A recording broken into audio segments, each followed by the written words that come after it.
नहमदु व नुसल्ली अला रसूलिल करीम बिस्मिल्लाहिर्रहमानिर्रहीम। बहुत शुक्रिया जनाब स्पीकर। हम पिछले 3-4 दिनों से इस ऐवान से एक कौमी यकजहती का पैगाम दे रहे हैं। इस मौका पर जब गुजरात के कसाई ने जंगी जुनून में मुब्तला मोदी ने एक रात की स्याही में पाकिस्तान पर हमला किया।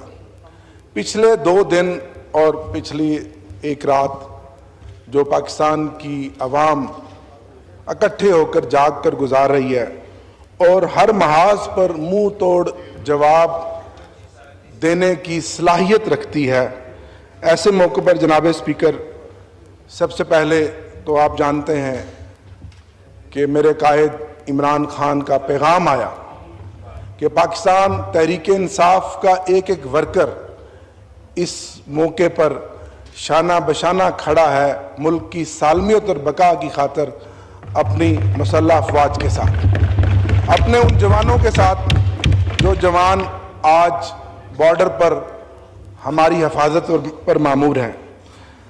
लेकिन जनाब स्पीकर, जनाब डिप्टी स्पीकर, जब कौमी यकजहती की बात हो तो 2 दिन पहले आपके इल्म में है कि अडियाला जेल के बाहर मुझ पर और मेरे साथियों पर जो बेईमाना तशद्दुद किया गया।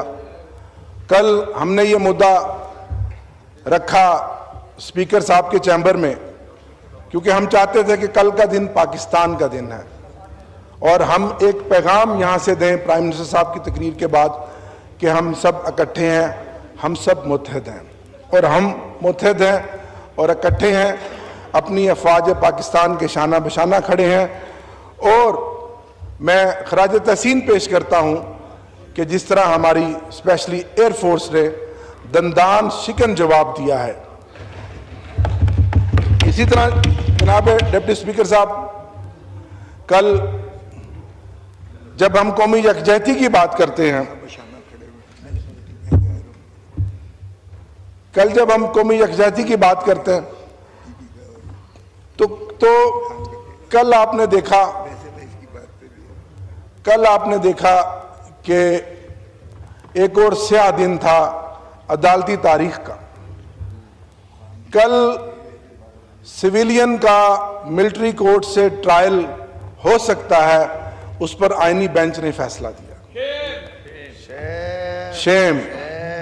और ये कल से मैं इतना पिछले 2 दिनों से, जाहिर है दिल बहुत गम से चूर है, गमगीन है, लेकिन कल जो ये वाकया हुआ, ये फैसला आया, ऐसे मौके पर जब ये ऐवान, ये पार्लिमान इकट्ठे होकर एक मैसेज दे रहा है कि तमाम पार्लिमानी पार्टियां, पूरी कौम अक्रॉस दी बोर्ड इकट्ठी है, मैं समझता हूं और ये एजाज भी पाकिस्तान को अब हासिल हो गया कि पाकिस्तान दुनिया का वाहिद मुल्क है जिसमें सिविलियन का मिलिट्री कोर्ट में ट्रायल हो सकता है। वाहिद मुल्क है दुनिया का।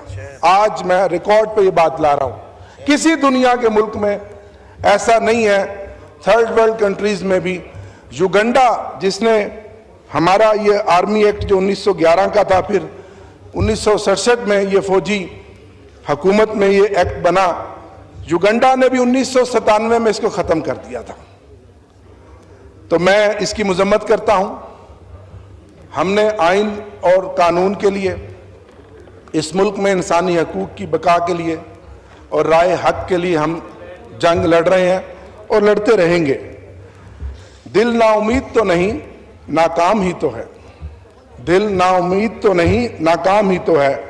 लंबी है गम की शाम मगर शाम ही तो है। लंबी है गम की शाम मगर शाम ही तो है। मुझे उम्मीद है कि मेरे सामने पीपल्स पार्टी के काबरीन खुर्शीद शाह साहब, नवीद कमर साहब, राजा परवेज अशरफ साहब, पटेल साहब और बाकी यहाँ पार्लिमानी जो लीडरान बैठे हैं, बिलखसूस पीपल्स पार्टी, जिन्होंने सिविलियन का मिलिट्री कोर्ट में ट्रायल के खिलाफ हमारी लीडर शहीद बेनज़ीर भुट्टो साहिबा ने एक जद्दोजहद की थी आइन और कानून के लिए, जमहूरियत के लिए। तो उम्मीद है कि ये मोहतरमा बेनज़ीर भुट्टो साहबा के नज़रिए को दफन होने से बचाएंगे और इस मामले में कम से कम और कुछ ना करें। कल जो उस बेंच ने एक फैसला दिया है कि अपील के लिए पार्लियामान जो है वो लेजिस्लेशन करे, तो सिविलियन की अपील के बारे में ये आगे बढ़ेंगे और उससे मोहतरमा की रूह को सुकून पहुंचेगा जनाब, और भुट्टो साहब के फलसफे को भी सुकून पहुंचेगा।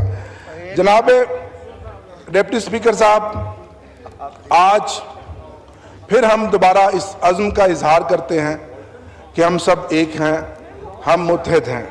लेकिन यहाँ आपने देखा कि जो हमारे जख्म थे वो बड़े थोड़े थे। हम खराज तहसीन पेश करते हैं उन 50 शोहदा को, उन जख्मियों को, और इंशाल्लाह हम उनके खून के एक एक कतरे का हिसाब लेंगे, एक एक कतरे का हम हिसाब लेंगे। वो कहते हैं शहीद की जो मौत है वो कौम की हयात है, और मुझे उम्मीद है कि आइंदा भी हम हिंदुस्तान की हर जारियत का मुंह तोड़ जवाब देंगे।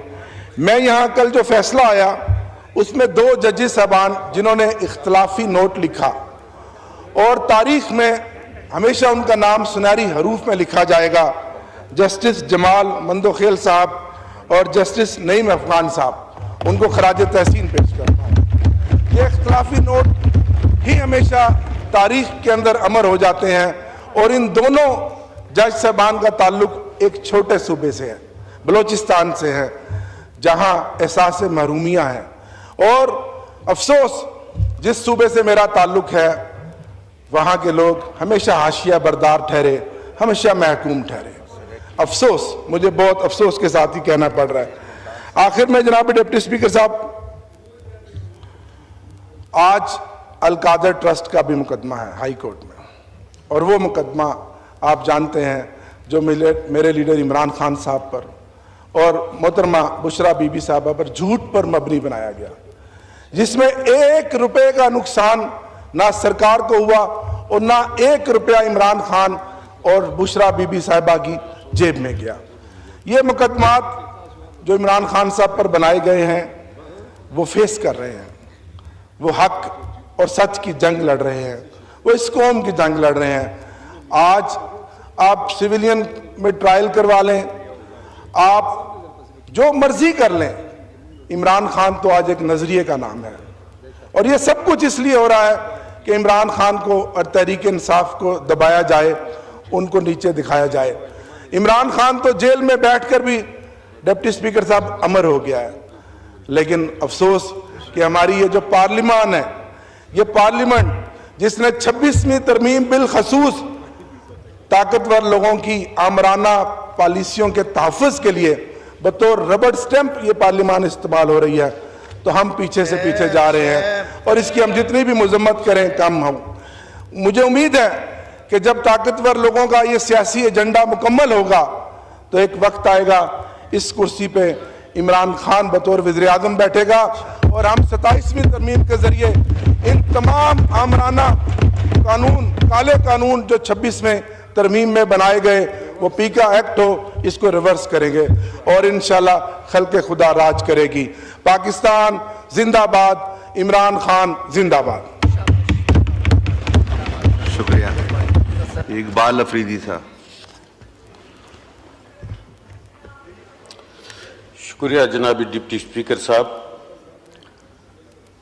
सबसे पहले तो मैं रात की तारीकी में बुज़दिल दुश्मन की कार्रवाई की पुरजोर मज़म्मत करता हूँ, और हम कबाइल हैं